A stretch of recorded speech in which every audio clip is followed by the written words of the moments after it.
Basically research design क्या है? कहता है research design is the blueprint for fulfilling the objectives and providing the insight to answers management dilemma. Management dilemma मैंने क्या बताया था? बेसिकली ये एक रिसर्च क्वेश्चन है या वो प्रॉब्लम है जिसके बारे में जो मैनेजमेंट है that is concern to initiate research. तो ये बेसिकली ब्लूप्रिंट का क्या मतलब है कि उसकी कॉपी होता है कि उसके ऑब्जेक्टिव क्या क्या है रिसर्च के, और मैनेजमेंट डायलमा क्या है, कौन सा रिसर्च क्वेश्चन है जिसको आंसर करना है। The field of business research offers a large variety of methods, technique, procedures and protocols. यानी बहुत से तरीके होते हैं रिसर्च कंडक्ट करने के बिजनेस में। दो तो मैंने आपको बताया है, क्वालिटेटिव और क्वांटिटेटिव। और भी कई तरीके कार हैं कि कौन कौन से मेथड यूज करने हैं, कौन कौन सी सॉफ्टवेयर में टेक्निक्स यूज करनी है, प्रोसीजर्स क्या क्या है, उसके क्या क्या मराहिल है, प्रोटोकॉल्स कौन कौन से। The numerous alternatives and combinations spawned by the abundance of tools may be used to construct alternative perspective of on the same problem. कहने का मकसद ये है कि कह रहे कि बहुत abundance of tools, बहुत ज्यादा टूल्स हैं। spawned by abundance of tools का मतलब है कि जो रिसर्च बिजनेस फील्ड में हो रही है उससे रिलेटेड बहुत से तरीकेकार मौजूद है रिसर्च को कंडक्ट करने के। ठीक है, रिसर्च डिजाइन बनाने के। रिसर्च डिजाइन हमने पढ़ लिया कि रिसर्च का डायलेमा क्या है, यानी रिसर्च क्वेश्चंस क्या है, ऑब्जेक्टिव्स क्या है, उन्हीं की कॉपी होती है, उन्हीं को रिसर्च डिजाइन में बयान किया जाता है। उसके बाद सेकंड आ जाता है सैम्पलिंग डिजाइन।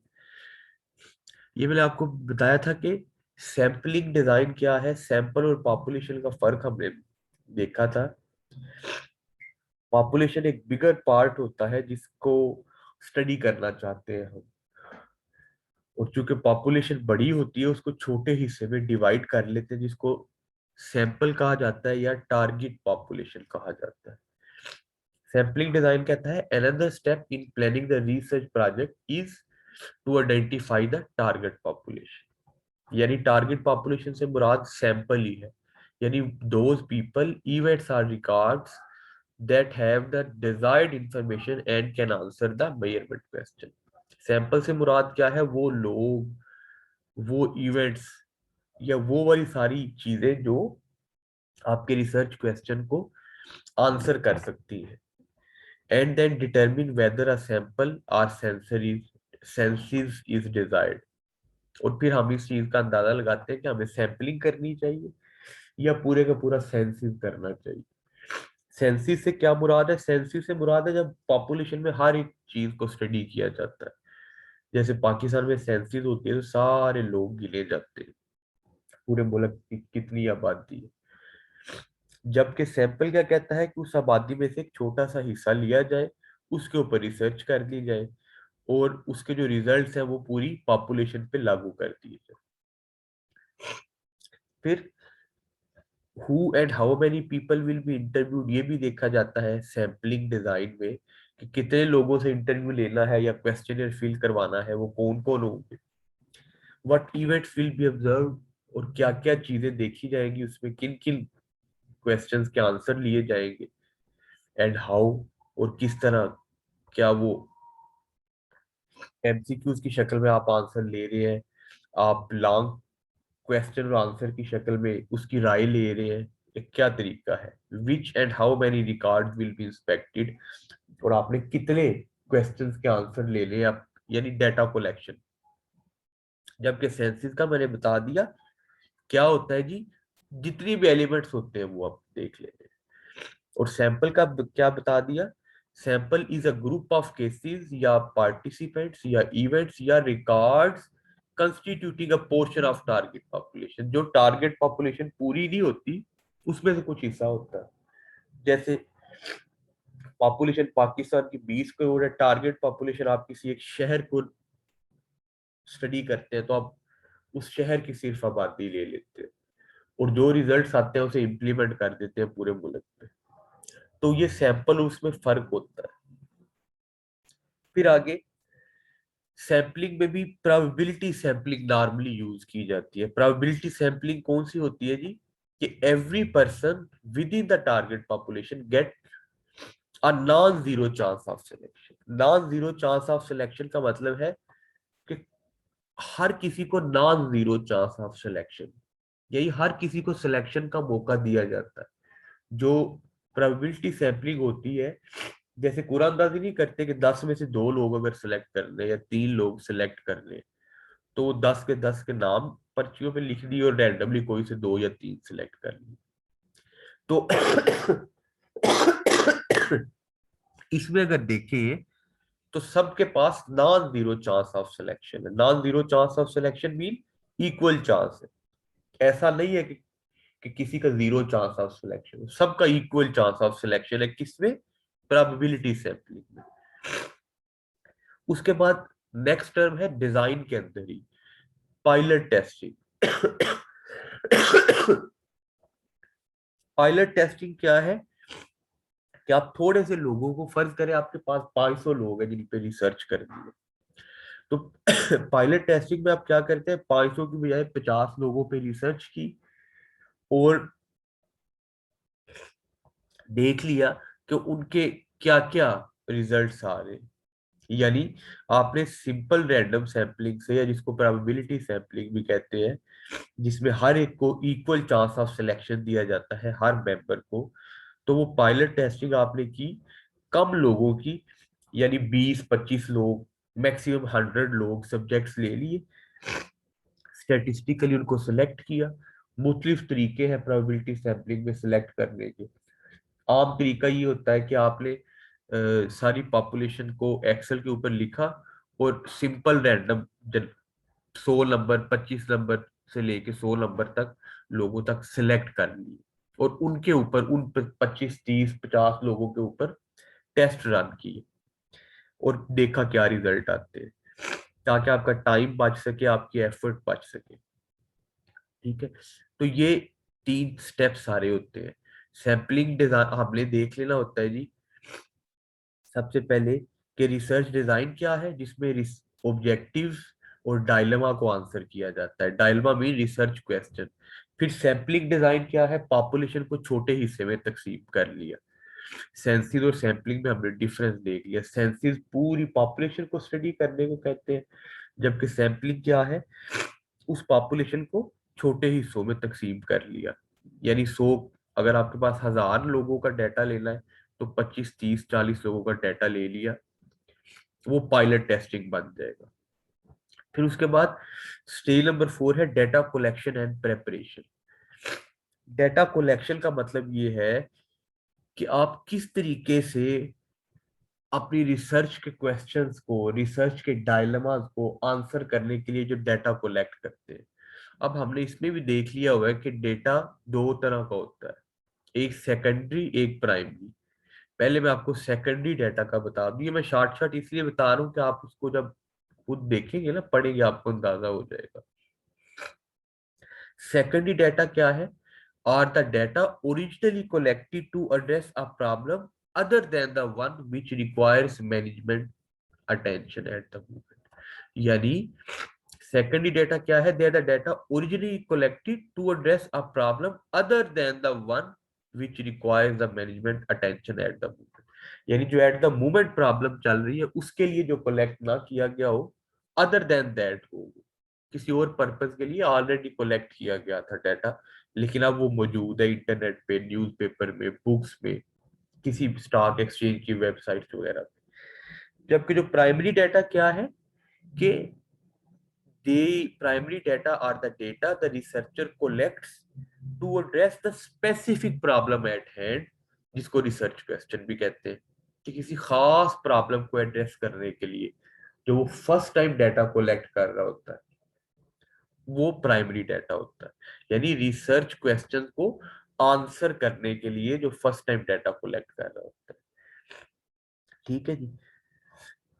उसके बाद एक कोडिंग की इसने बात की है, ये देखिए कि एरर्स वगैरह रिड्यूस करने के लिए कहता है coding is use to reduce the responses to a more manageable system for processing and storage. यानी कोडिंग क्या है? जब आप क्वेश्चनियर या इंटरव्यू की शक्ल में डाटा इकट्ठा कर लेते हैं, उसको सॉफ्टवेयर पे लिखने का नाम कोडिंग है। अब वो सॉफ्टवेयर कौन सा हो सकता है, वो कई सॉफ्टवेयर हो सकते हैं, वो SPSS हो सकता है, वो एक्सेल भी हो सकता है, वो और भी सॉफ्टवेयर हो सकते हैं जिनके ऊपर आप अपना प्राइमरी डाटा इंसर्ट करते हैं। और अगला स्टेज क्या होता है, उस डाटा को प्रोसेस करना या डाटा एनालिसिस करना। तो वही अगली स्टेज आप देखें, stage number 5, data analysis and interpretation. यानी डाटा को एनालाइज किया जाता है, उसके ट्रेंड देखे जाते हैं और उसको इंटरप्रेट किया जाता है। इंटरप्रेट का क्या मतलब है जी, उसकी वजाहत कर दी जाती है। यानी ये ऐसे ही है कि आपने डाटा में देखा, आपके सामने कुछ चार्ट्स आ गए डाटा एनालिसिस में और आपने उनको बयान कर दिया। ठीक है जी। अब डाटा एनालिसिस की डेफिनेशन जरा देख लें। ये डाटा एनालिसिस है। Data analysis is the editing, उसको डाटा को एडिट करना, रिड्यूस करना, उसमें से कोई मिसिंग वैल्यूज है अगर तो वो वाले क्वेश्चन निकाल दिए जाएंगे। समराइजिंग, उसको इकट्ठा करके लिखना। लुकिंग फॉर पैटर्न, अगर उसमें कोई पॉजिटिव या नेगेटिव ट्रेंड है, पैटर्न्स है, उनको देखना। And applying statistical techniques to data, और मोस्टली स्टेटिस्टिकल टेक्निक्स लगाई जाती है उस डाटा के ऊपर। Increasingly managers are asking research specialists to make recommendations based on their interpretation of data। फिर जब डाटा को इंटरप्रेट किया जाता है, उसको एक्सप्लेन किया जाता है ट्रेंड्स को, तो मैनेजर्स क्या करते हैं कि जो स्पेशलिस्ट रिसर्चर्स होते हैं उनकी रिकमेंडेशन ली जाती है कि आपकी क्या राय है इसके बारे में। जब उनकी राय ले ली जाती है तो उसके बाद 6 स्टेप आता है, रिपोर्टिंग द रिजल्ट्स। जो रिजल्ट्स आए होते हैं, जो इनसाइट्स आई होती है, जो फाइंडिंग्स आई होती है, जो रिपोर्ट बनी होती है, उसको क्या किया जाता है, शो कर दिया जाता है। As a business research process draws to close, it is necessary to prepare a report and transmit the finding, insights and recommendations to the manager for intended purpose of decision making। कि वो findings जो है, वो insights जो है, वो सारी चीजें जो डाटा एनालिसिस से पता चली, उसको क्या किया जाता है, डिसीजन मेकिंग के लिए यूज किया जाता है। ठीक है। मैनेजर उन्हीं की बेस पे तो डिसीजन लेते हैं कि ट्रेंड ऊपर जा रहा है, नीचे जा रहा है, हमने कौन सी प्रोडक्ट ज्यादा बनानी है या कम बनानी है, इसी की बेस पे। समझ आ रही बात, समझ रहे? रिपोर्टिंग ऑफ द रिजल्ट, ठीक है जी, बात क्लियर हो रही है कि रिजल्ट को उस तरह से रिपोर्ट किया जाए ताकि डिसीजन मेकिंग में वो चीज आसानी पैदा। मकसद तो ये होता है ना किसी भी रिसर्च का, कि जो फाइंडिंग्स आई है उनको रिपोर्ट की शक्ल में, या जो रिजल्ट आए हैं उनको रिपोर्ट की शक्ल में लिखा जाए ताकि क्या हो, डिसीजन मेकिंग में आसानी हो जाए। यही सारी रिसर्च का पर्पज होता है ना, कि फ्यूचर में जो डिसीजन लेना है वो आसान हो। हर एक रिसर्च का पर्पस भी यही होता है। फिर आगे, the researcher adjust the style and organisation of report according to target audience, the occasion and purpose of the research. यानी जो रिसर्चर है वो क्या करता है, उसका कि रिपोर्ट का क्या स्टाइल होना चाहिए, वर्डिंग की लिमिट 12 फॉन्ट हो, 14 का फॉन्ट हो, 10 का फॉन्ट हो, हेडिंग्स किस तरह की होनी चाहिए, टारगेट ऑडियंस कौन है, ताकि उनको समझ आ सके कि इस रिसर्च का पर्पस क्या था। फिर the report should be manager friendly and avoid technical jargon. जो रिपोर्ट है, रिसर्च रिपोर्ट अभी जो आप बना रहे हैं, वो ऐसी होनी चाहिए कि वो मैनेजर फ्रेंडली हो, मैनेजर को समझ आए, और उसमें कोई टेक्निकल लैंग्वेज यूज नहीं होनी चाहिए। टेक्निकल जैर्गन का मतलब ही होता है कि रिसर्च की लैंग्वेज। ठीक है जी। जैसे रिसर्च की लैंग्वेज क्या है जी, आर की वैल्यू क्या है, आर स्केयर की वैल्यू क्या है, सिग्निफिकेंस लेवल क्या है, ये सारे उस सॉफ्टवेयर के अंदर रिसर्च की लैंग्वेजेस होती है। ठीक है जी। बीटा वैल्यू क्या है, तो ये सारी, इन चीजों से अवॉइड किया जाए ताकि जो आम बनता है उसको समझ आ सके रिजल्ट्स की। बात फॉलो कर रहे हैं जी आप? समझ रहे हैं कि रिपोर्ट में टेक्निकल जैरगन, जो टेक्निकल गुफ्तगू, वो वर्डिंग है वो यूज नहीं करनी चाहिए। समझ रहे हैं बात?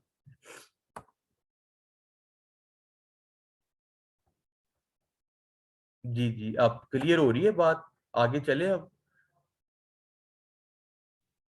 Yes sir. अच्छा, ठीक है, तो टेक्निकल लैंग्वेज नहीं होनी चाहिए।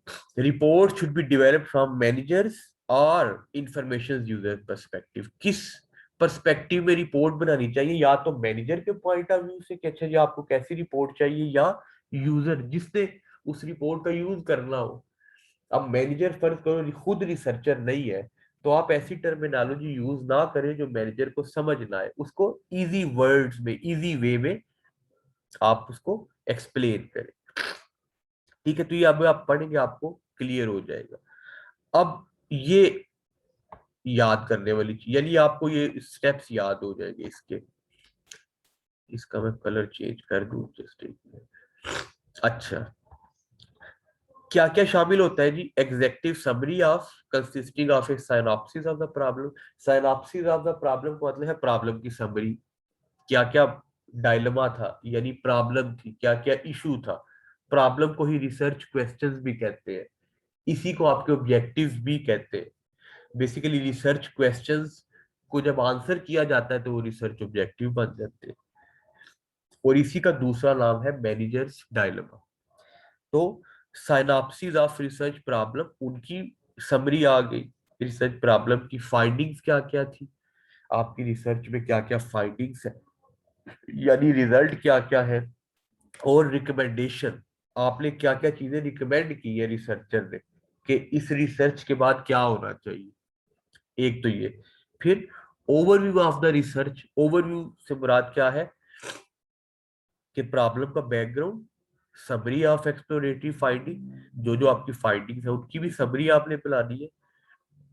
Drawn from the secondary data sources, और जाहिर है वो आपने जो फाइंडिंग्स है वो कहाँ से, सेकेंडरी किसी डाटा से ली होगी। फिर the actual research design and procedure, research design क्या यूज किया गया था, क्या क्या प्रोसीजर यूज किए गए थे। और कंक्लूजन, और नतीजा आपकी रिसर्च का क्या निकला, ये चीजें उसके अंदर लिखी होती है, रिसर्च जो रिपोर्ट होती है। फिर a section on implementation strategies for the recommendation. फिर आपने एक सेक्शन ये भी उसमें रिपोर्ट के अंदर लिखना होता है कि उनको इम्प्लीमेंट किस तरह से किया जाएगा, क्या क्या स्ट्रेटजीज है जो कि रिसर्च करने की सूरत में जो फाइंडिंग्स है उनको किस तरह से इम्प्लीमेंट किया जाएगा, वो भी आपने बतानी है। फिर a technical appendix with all the material necessary to replicate. फिर एक अपेंडिक्स लिखी जाती है। अपेंडिक्स का आपको पता है ना कि रिसर्च रिपोर्ट के शुरू में लिखा जाता है अपेंडिक्स का, कि अगर कोई ऐसी इंफॉर्मेशन है जो आगे जाके प्रोजेक्ट में यूज होती है तो वो भी आपने शुरू में जैसे कंटेंट्स नहीं लिखे जाते कि पेज नंबर 10 के ऊपर ये चीज है, पेज नंबर 15 पे ये है, उसको अपेंडिक्स कहते हैं। अच्छा, ये तो हो गया रिसर्च डिजाइन। अच्छा, फिर दूसरे है, अगर क्वेश्चन आ जाता है कि रिसर्च प्रोसेस इश्यूज क्या क्या है, क्या क्या प्रॉब्लम्स हो सकती है ये रिसर्च रिपोर्ट बनाते हुए, तो वो जरा देख लीजिए। पहली है प्रॉब्लम्स में the favourite technique syndrome. Favourite technique syndrome का क्या मतलब है कि समटाइम्स क्या होता है, researchers they are method bound. Method bound का मतलब क्या है कि उनको एक मेथड आता है, जैसे रिग्रेशन आता है, या उनको सिर्फ एक्सेल पे काम करना आता है, तो वो क्या करेंगे, वो वही टेक्निक बार बार हर डाटे के साथ लगाते रहेंगे। तो ये भी एक सिंड्रोम है। सिंड्रोम का मतलब होता है एक बीमारी। फेवर टेक्निक सिंड्रोम का मतलब है कि रिसर्चर सिर्फ वही टूल्स और टेक्निक अपनाएगा जो कि उसको ऑलरेडी आता है, वो उसके लिए एमिनेबल है। एमिनेबल मीन उसके लिए आसान है। कहता है some researchers are method bound, वो एक ही मेथड बार बार रिवाइज करते हैं हर डाटा के साथ। दे recast the management question so that it is amenable to their favorite method। वो रिसर्च का जो क्वेश्चन है या जो मैनेजमेंट का क्वेश्चन है या जिसे मैनेजमेंट डायलेमा कहते हैं, वो उसको बदल देते हैं अपनी फेवरेट मेथडोलॉजी के ऊपर। ठीक है। Persons knowledgeable about and skilled in some techniques but not others are often blinded by their special competencies। यानी जिनकी competencies कुछ खास होती है ना एक ही फील्ड में, या उनकी स्किल्स या उनका नॉलेज वो खास होता है किसी खास, तो वो उसी तरीके को बार बार जो है ना वो अपनी स्पेशल कॉम्पिटेंसीज को यूज करते हैं, या blinded bye their special competencies वो उसके पीछे अंधे हो जाते हैं, यानी वो यूज करते हैं बार बार। तो ये एक बीमारी भी है जिसको फेवर्ड टेक्निक सिंड्रोम कहा जाता है।